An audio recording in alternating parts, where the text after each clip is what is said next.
పాపం జగన్మోహన్ రెడ్డి ఫ్రస్ట్రేషన్ కావచ్చు, వైసీపీ నాయకుల ఫ్రస్ట్రేషన్ కావచ్చు, ఏ స్థాయికి వెళ్ళిపోయిందంటే ఏకంగా ఏదైతే ఏబిఎన్ ఆంధ్రజ్యోతి పేపర్ కావచ్చు, ఛానల్ కావచ్చు ఉందో, జగన్ వచ్చిన తర్వాత తొలి సంతకం వాటి రద్దు మీదే పెడతారని చెప్పి వైసీపీ నాయకులు ఓపెన్ ప్లాట్ఫామ్ మీద ప్రకటన చేస్తున్నారు.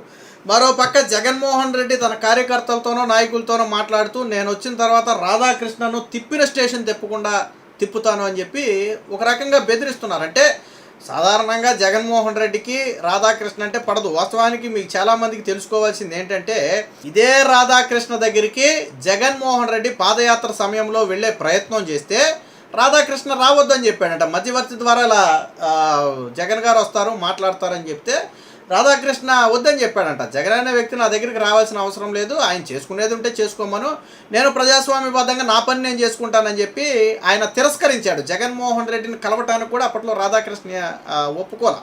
అంటే రాధాకృష్ణ కాళ్ళ దగ్గరికి మనం మాట్లాడుకుంటే ఆయన కాళ్ళ దగ్గరికి వెళ్ళాలని చూశాడు. ఎందుకంటే అప్పుడు పాదయాత్ర సమయం, అన్ని పేపర్ల కవరేజ్ కావాలి. మీకు ఆల్రెడీ మీరు పాత దాంట్లోకి వెళ్ళి చూస్తే జగన్మోహన్ రెడ్డి అప్పట్లో రామోజీరావును కూడా కలిశాడు. మధ్యవర్తి కూడా ఎవరో ఉన్నారు, నా పాదయాత్రకు కొద్ది కవరేజీ కల్పించండి, మొదటి పేపర్లో ఏంటి, నేను వస్తే ఇది చేస్తాను అది చేస్తానని చెప్పేదో కవర్లు పలిగితే కాకపోతే రాధాకృష్ణలాగా హారిస్గా కాదు, కానీ ఆయన వ్యవహారం అంతా పాపం రామోజీరావు గారి వ్యవహారం అంతా పెద్దరకంగానే ఉంటుంది. పాపం ఆయన నవ్వి ఓకే అని చెప్పి ఊగొట్టి వదిలేశాడు. సరే ఆయన వేసాడా లేదా అదంతా తర్వాత. అంటే తాను పాదయాత్ర చేసేటప్పుడు రాధాకృష్ణ రామోజీరావు ఇద్దరూ కావాలి, కానీ పాదయాత్ర అయిపోయి తాను సీఎం అయిన తర్వాత ఇద్దరు శత్రువులే. తనకి పేపర్ వచ్చింది, నీకు పేపర్ వచ్చిన తర్వాత కూడా నువ్వెందుకు పాదయాత్ర చేసేటప్పుడు దాన్ని వాళ్ళ దగ్గరికి వెళ్ళటం? నీకు పేపర్ ఉంది కదా, ఎందుకు నీ పేపర్ని అందరూ నమ్మరు, ఆ విషయం నీకు తెలుసు కాబట్టి నువ్వు ఇతరుల దగ్గరికి వెళ్ళే ప్రయత్నం చేసావు. నిన్న ఇక్కడ ఒక వార్త కూడా వచ్చింది, టార్గెట్ ఆర్కే, ఆంధ్రజ్యోతి పైన ఎండి పైన జగన్ అక్కసు, రాధాకృష్ణను స్టేషన్ల చుట్టూ తిప్పుతా, మా కార్యకర్తలను అరెస్ట్ చేసి కొడుతున్నారు. ఆర్కేకు కూడా అదే జరుగుతుందంటే ఒక రకంగా రాధాకృష్ణను కొడతాను, మా ఎంపీని ఏదైతే కట్టేసి కాళ్ళ మీద కొట్టి లేకపోతే 3rd డిగ్రీ ఇచ్చి నేను ఇబ్బంది పెట్టానో రాధాకృష్ణ కూడా అలాగే కొడతానని చెప్పి ఏమైనా బెదిరిస్తున్నాడు ఏమో తెలియదు. కానీ పార్టీ సమావేశంలో జగన్ హెచ్చరికలు, తొలి సంతకం ఆంధ్రజ్యోతి రద్దుపైనే, గుంటూరులో మోదుగుల మాట. మోదుగుల వేణుగోపాల్ రెడ్డి అంటే ఈయన మాజీ ఎంపీ అనుకుంటా. మాజీ ఎంపీ, జగన్ అధికారం జనం కోసం కాదు కక్ష సాధింపేనని తేల్చిన వైనం. వాస్తవానికి ఈ పాయింట్ కరెక్టే. ఇప్పుడు జగన్ అనే వ్యక్తి ప్రజలకు చెప్పాలి ఏమని, నేను వచ్చిన తర్వాత ఇదిగో ఈ పని చేస్తాను, నేను వచ్చిన తర్వాత ఈ సంక్షేమం చేస్తాను, ఈ అభివృద్ధి చేస్తాను, రాష్ట్రాన్ని డెవలప్ చేస్తానని చెబితే ప్రజలు నేను నమ్ముతారు. కానీ నేను వచ్చిన తర్వాత రాధాకృష్ణను స్టేషన్ల చుట్టూ చెబుతా, నేను వచ్చిన తర్వాత ఆంధ్రజ్యోతి పేపర్ రద్దు చేస్తా, ఎవడికి ఉపయోగం దానివల్ల? ఎవడికి ఉపయోగం? నువ్వు 5 ఏళ్ళు ఆల్రెడీ ఆంధ్రజ్యోతిని రద్దు చేసావు కదా, పేపర్ని అంటే అడ్డుకోలేకపోయావు, కానీ ఛానల్ని ఆంధ్రప్రదేశ్లో రాకుండా చేసావు కదా. కేబుల్లోనేమో పూర్తిగా తొలగించావు, కేబుల్ ఆపరేటర్లను బెదిరించి అందులో రాకుండా చేసావు. సరే ఆడు పాపం కోర్టులు చుట్టూ తిరిగారు, అటు తిరిగారు ఇటు తిరిగారు, అవ్వలేదనుకో అది వేరే విషయం. కానీ 5 ఏళ్ళు కిక్కురు మనలా, కానీ ప్రజలు అన్నిటికంటే ఎక్కువ అదే చూశారు.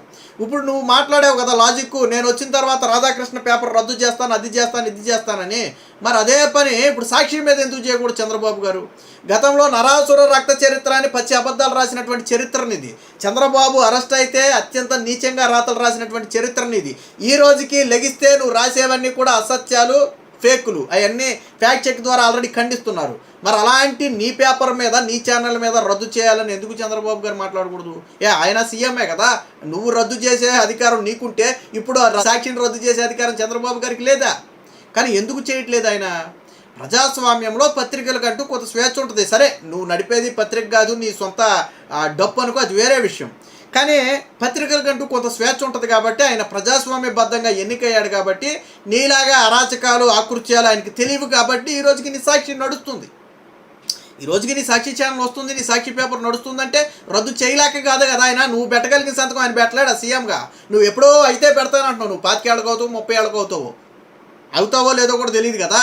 కానీ ఆయన ఆల్రెడీ సీఎం కదా, పెట్టాలనుకుంటే మరి ఆయన పెట్టవచ్చు కదా. అంటే ప్రజలకు జగన్మోహన్ రెడ్డికి అధికారం ఇస్తే ప్రజలకు మంచి చేయడానికో, లేకపోతే రాజధానిని పూర్తి చేయడానికో, పోలవరం పూర్తి చేయడానికో, ప్రజలకు సంక్షేమ పథకాలు ఇవ్వడానికో, యువతకు ఉద్యోగాలు కల్పించడానికో కాదు. రాధాకృష్ణని వేధించాలా, జ్యోతి పేపర్ని వేధించాలా, వాళ్ళని రాష్ట్రంలో బ్యాన్ చేయాలా, వాళ్ళ మీద కేసులు పెట్టాలా, ఇది వీళ్ళు చేసేది.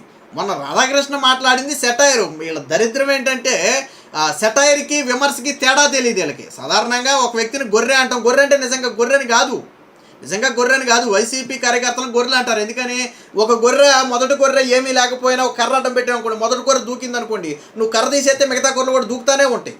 వైసీపీ కార్యకర్తలు కూడా అంతే, ఒకటి ప్రచారం చేస్తే దాని వాస్తవాలతో పని లేదు, గుడ్డిగా ప్రచారం చేసుకుంటూ వెళ్ళిపోతారు. అందుకని గొర్రెలు అన్నారు. అలాగని చెప్పి అది తిట్టో బూతో కాదు. అలాగే అంటే వైసీపీలో ఎలాంటి ముతక మేధావులు ఉన్నారు, బుర్రలో గుర్జు లేని వాళ్ళు ఉన్నారు అనేది చెప్పడం కోసం ఆయన ఒక సామెతలాగా చెప్పాడు. ఏమని, వైసీపీలో ఎలాంటి వాళ్ళు ఉన్నారంటే, రేపు జగన్మోహన్ రెడ్డి మీ భార్యలు కాదు అంటే అది కూడా నిజమేనని నమ్మి పెళ్ళిగా భావించి పెళ్లి సంబంధాలు కూడా చూడటానికి వెనుకాడని వాళ్ళు వైసీపీలో ఉన్నారని చెప్పారు. ఇందులో తిట్టు అనేది ఎక్కడా లేదు. భార్యలను చెల్లెళ్ళుగా భావించి పెళ్లి సంబంధాలు అన్నాడు ఆయన. అక్కడ భార్య కానీ చెల్లి కానీ బూతు పదం కాదు. సరే, సంబంధాలు మారి ఉండొచ్చు, బట్ బూతు పదం కాదు. వీళ్ళు మాట్లాడిన పచ్చిబూతులతో పోలిస్తే అసలు బూతు పదమే కాదు. అంటే అక్కడ దాని అర్థం ఏంటి, నిజంగా భార్యలను చెల్లిలా పెళ్ళిళ్ళు చేస్తారని కాదు. అంటే అంత ఆలోచన లేదు. ఇక్కడ ఇంకొకటి ఏంటంటే, వైసీపీ కార్యకర్తలు అలాంటి కరుడు కట్టిన వాళ్ళు ఉంటారని ఇండైరెక్ట్గా చెప్పాడు. మీరు దానికి మెచ్చుకోవాలా. అంటే జగన్ ఒక మాట చెప్తే దానికి కట్టుబడి ఉంటారు, ఒక బిరిగి ఇస్తే దానికి కట్టుబడి ఉంటారు. మీరు దూకండ్రా అంటే దూకుతారు, లెగండ్రా అంటే లెగుస్తారు, దేకండ్రా అంటే దేకుతారు అని ఇండైరెక్ట్గా చెప్పాడు ఆయన. ఆ ఇంటెన్షన్ అదే. మీ భార్యలు కాదు అంటే ఎవడు మట్టుకు ఒప్పుకుంటాడు. కానీ వైసీపీ కార్యకర్తలు నిజంగానే కాదేమోనని చెప్పి, లేకపోతే మా అన్న చెప్పాడు కాబట్టి ఇక వాళ్ళు మా భార్యలు కాదు అనుకుంటారు. అంటే అలాంటి కరుడు కట్టిన వాళ్ళు ఉన్నారని చెప్పాడు ఆయన. మీరు ఆ కోణంలో ఎందుకు ఆలోచించరు? కరెక్టే కదా. ఇప్పుడు ఒక మోనార్క్ లాంటి వాడు ఉంటాడు, ఆడి పని ఏంటి, నువ్వు దూకరా అంటే అది లోతు ఎంత ఉంది, లేకపోతే ఎందుకు దూకాలని, దూకితే నేను చచ్చిపోతానేమో కూడా ఆలోచించడు, దూకంటే దూకేస్తాడు. ఇక్కడ వైసీపీ కార్యకర్తలు అలాగే పోల్చాడు. కాకపోతే ఏంటంటే ఆయన పోలిక ఏంటంటే భార్యను చెల్లితో పోల్చాడు. సో అక్కడ అంతే తప్ప దీని గురించి ఎందుకు రాద్ధాంతం చేస్తున్నారో నాకు అర్థం కాల. ఇందులో బూత్ ఎక్కడ కనపడిందో నాకు అర్థం కాల. వీడు కొడాలి నాని మాట్లాడింది కావచ్చు, పేరుని నాని మాట్లాడినవి కావచ్చు, జగన్ ఓపెన్ ప్లాట్ఫామ్ మీద మాట్లాడినవి కావచ్చు, నన్ను బట్టాబి ఇలా తిట్టాడు అలా తిట్టాడని ఓపెన్గా ప్లాట్ఫామ్లో మాట్లాడినవి కావచ్చు, వీటిని బూతులు అంటారు. ఇది బూతు కాదు, ఇది ఒక సెటైర్ని సెటైర్ లాగానే తీసుకోవాలంటే బుర్రలో గుజ్జు లేదు, వాళ్ళంతా కూడా మూర్ఖుల్లాగా జగన్ ఏది చెప్తే అది నమ్ముతారు అని చెప్పడం కోసం చెప్పినటువంటి ఒక సామెత. దానికి పోయి అంటే వాస్తవానికి వైసీపీకి కూడా తెలుసు అందులో ఏం మ్యాటర్ లేదు, దాన్ని ఏమీ సీరియస్గా తీసుకోవాల్సిన అంశం కూడా కాదు.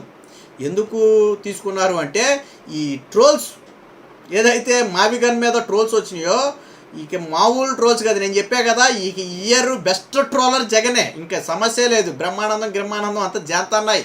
మొన్న వరుసగా ఒక 4 రోజులు వచ్చిన ట్రోల్స్ మీరు ఏ సోషల్ మీడియాలో ఏ ప్లాట్ఫామ్ అయినా ఓపెన్ చేయండి, అబ్బబ్బబ్బబ్బబ్బబ్బబ్బబ్బబ్బ ఏమి ట్రోల్స్ నాయన. Views, million views.